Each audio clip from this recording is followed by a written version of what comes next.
Hello everybody, how are you doing? This is something a little bit different today because I'm doing a little Dreams tutorial.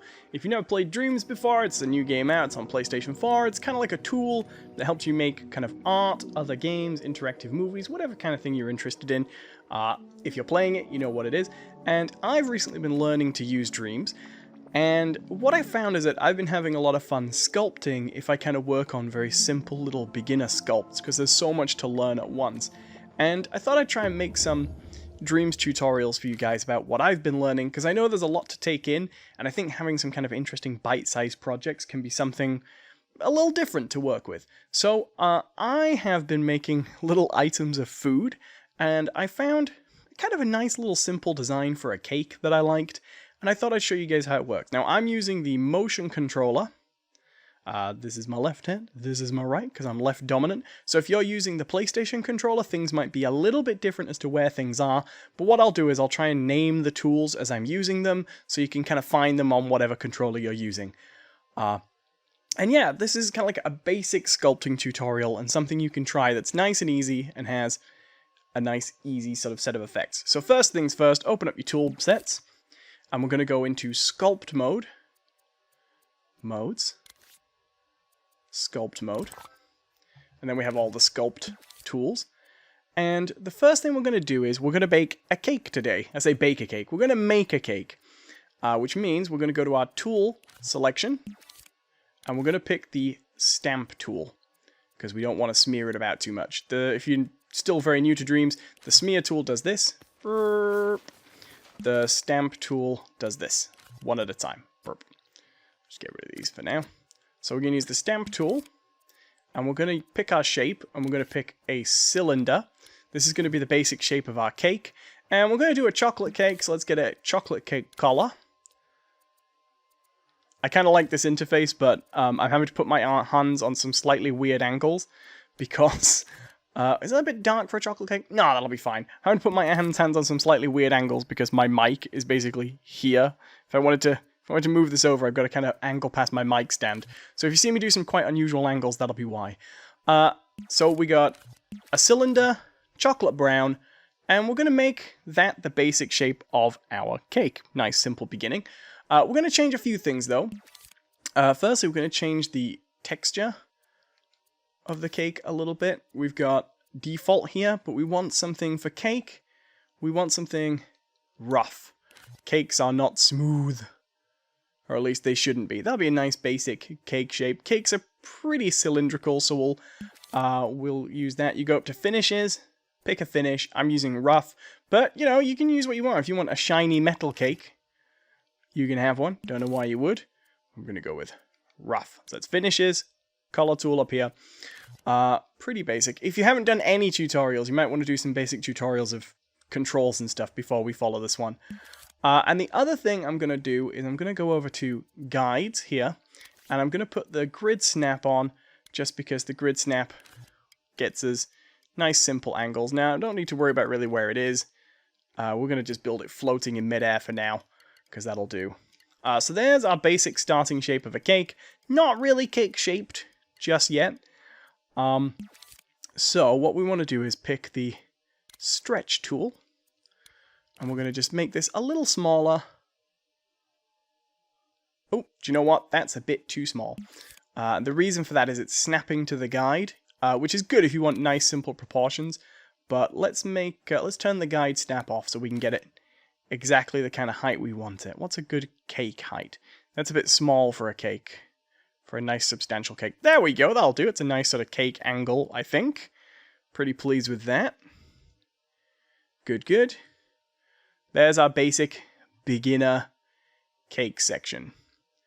So what do we want to do next? The next thing we want to do is frost the cake. Now this all seems pretty basic, but trust me, the basic effect of this is going to be pretty good. So let's pick a color for frosting. Just pop this on here. Okay, that's a bit small. Blurb. Resize that. How's that look as kind of a frosting color? We're just doing color comparison. Yeah, I can live with that. In fact, maybe we'll go a little bit brighter than that yet.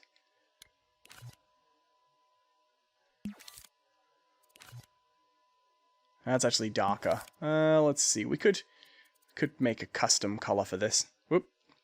Hold on. I'll put my hands on the other side of the mic stand. We'll get in there. Blarp. The motion controllers are pretty good, but it does still have a few... let's see. We want a nice chocolatey brown, but we want to have a kind of a light color to it. That'll do. For now. We can play with lighting and stuff later on. So, that'll be the color of our frosting. And then we need essentially a good brush that'll give us a nice frosting look. Now, what I tend to do if I want to have something looking like it's kind of squidgy, I'll usually pick maybe the circle, or for this we want to make it look like it's come through like a piping bag. So let's pick the square, because piping bags usually have a bit of corners. Let's make it small. We'll put the smear tool back on, so that we can smear it about. Burp. Getting close to our cake. Now, this is still going to be a bit big, isn't it? Yes, it is. Small, small, small, small, small. Now, if we try and frost like this, what you'll see is... Oh, another thing I'm going to do is guides. And then there's one down here called snap to surface, or surface snap, and what this will do... Yeah. Sorry, I hovered over it too long. What surface snap does is, it now makes it easier to stick to here. So if I just want to paint the top of the cake. Now, that's a little bit too square and a little bit too big. So what I'm going to do is... looseness. This will be in a slightly different place if you're not using the motion control. If I turn up the looseness, it's going to, as you can see, it gets less and less and less of a distinct shape. Now, if we try and smear it, it's more splodgy, you see. Okay, that color is a bit off. What about this? Is that too much for a chocolate cake? Oh, do you know, that's not bad. I thought that was a bit orangey, but actually that'll be pretty good. We'll use that. Let's make it a bit smaller still.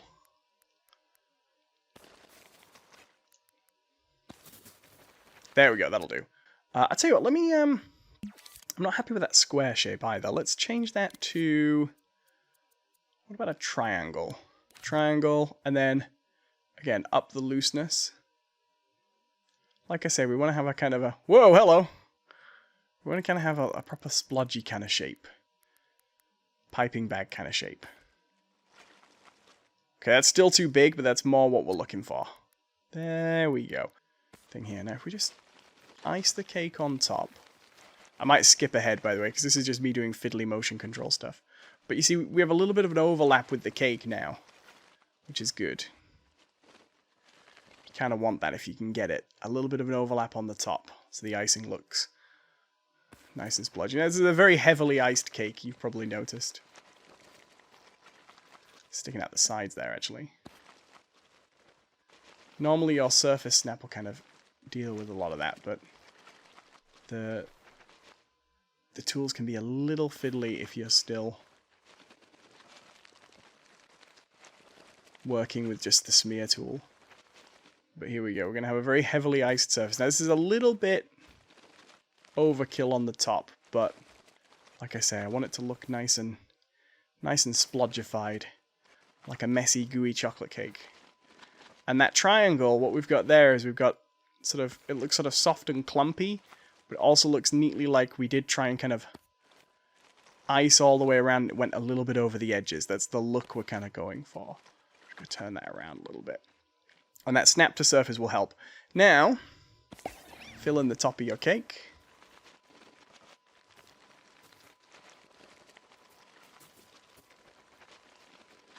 Okay, I might have made the brush a little bit too big.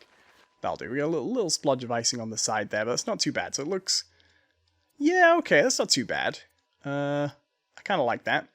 And then what we're going to do is we're going to get a layer around the side, because what kind of cake would it be if it just had one layer of icing? And for this, I'm going to use a light brown.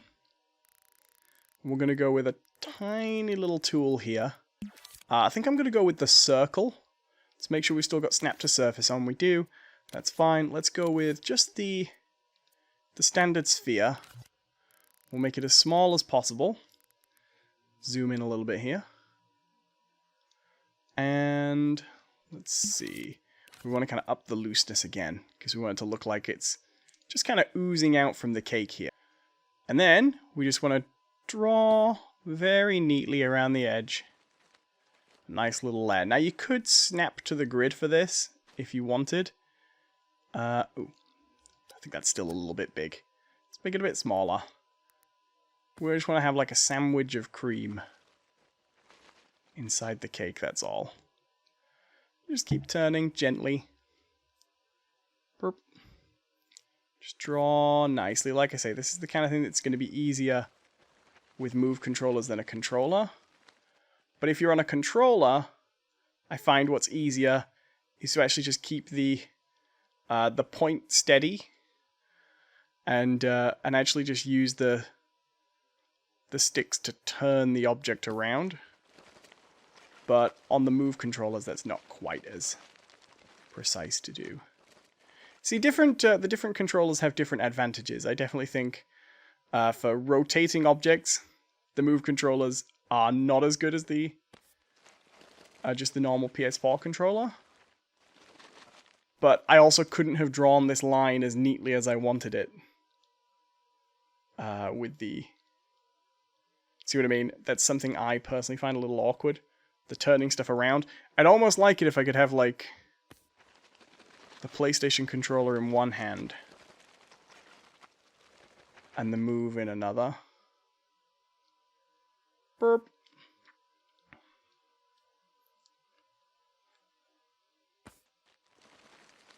Just draw this along. It's almost like we just didn't make a very clean cut with the cake. But that's just a starting point there.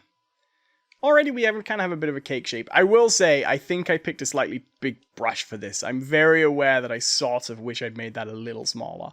But that's okay. This will still look alright with what we have. So that in itself is kind of like a, yeah, very squidgy, very heavily frosted cake. But now what we want to kind of complete the look is, you can sort of tell what it was, but it doesn't scream cake. So the next thing we want is, let's take, a square will do for this. So we're going to go to our tools, get our cube, go to the stamp tool, and turn on subtract. And then what we're going to do is, let's have my grid snapping on. That's going to make this a little bit easier. I've got the precision on for some reason. And then what we're going to do is, let's just get a good angle on this. If you leave surface snap turned on while you try and do this section, what you'll find is that you actually end up turning your... you won't be able to cut away because what you're trying to cut with will still stick to the surface. So let's just resize this a little bit because it's a slightly large piece of cake. Okay, no, that's fine. It's not going to change that angle, is it? Now, I've got this set to a color, so it's going to change the color of the objects in here. So what we're going to do is we're going to do this first and cut the cake away and set the cake. When you use the subtract tool, it will set your subtract tool to... It'll set what you cut away to the color that you've set it to. So it would have recolored the cake there, and we didn't want it to do that. So, blarp.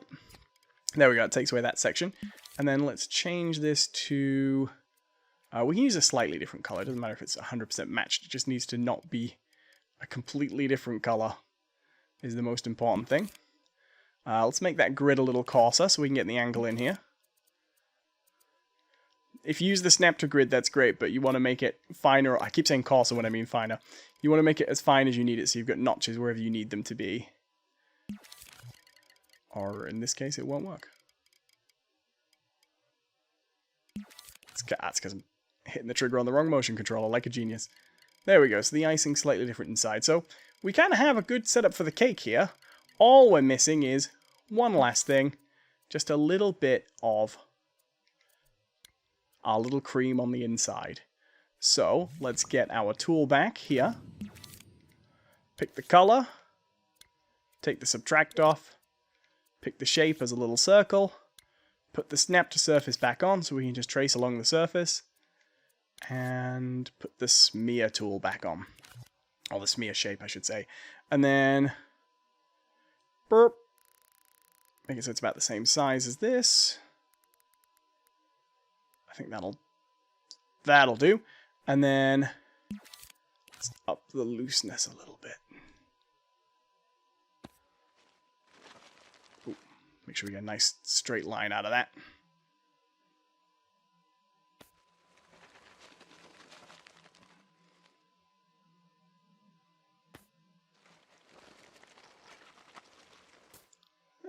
little awkward around the edges, but there you go. That is, at its most basic, quite a simple little cake. But also, it is just a cake just floating in space. So I also think it's worth making something like a plate.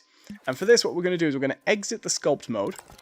We're going to do this as a slightly separate sculpt so we can make it as a slightly different material. We're going to make a new sculpture. We're going to use the... yeah, we can use the cylinder for a cake table, I think. Let's put the grid snap back on. Make it a little coarser. Not much, just a little, just so it can sit underneath. And resize. Okay, it's a little bit bigger. It needs to just be a bit wider than the cake. That's the important thing.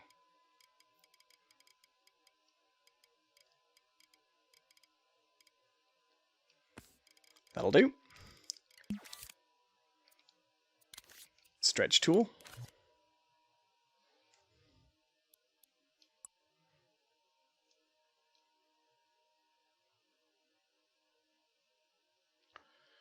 Let's turn the grid off again. Make it a little bit thinner like that. And I'm happy with that color, actually. That can be a nice simple color for a cake material. A cake board. But let's change the material to shiny metal, shiny wax, rough metal, shiny. Yeah, let's go with basic shiny. Hold on, I'll use the... Oh, I'll tell you what, we'll use the coat tool here, tint. We'll give it a shiny coating, and oh yeah, let's go for more of a porcelain color as well while we're coloring things. Blocking my own hands here. Haven't changed the color yet. Because I'm trying to maneuver these motion controllers around this again. Burp. I'm okay till I have to do like the extremes. There we go. So, just a quick job, but here we have a cake on a little cake table, and that's how you can kind of start combining basic shapes and the smear tool into something more interesting. And yeah, I hope that was useful to you. Thank you very much for watching. I hope you have enjoyed this little tutorial, and that's how I made a quick chocolate cake. I also made things, same method as this. I made an ice cream cone, which was cone shape, white stuff instead of the frosting. And yeah, that's some basic sculpting, and I hope that was useful to you. You're all very, very wonderful, and I will see you guys next time. Bye-bye.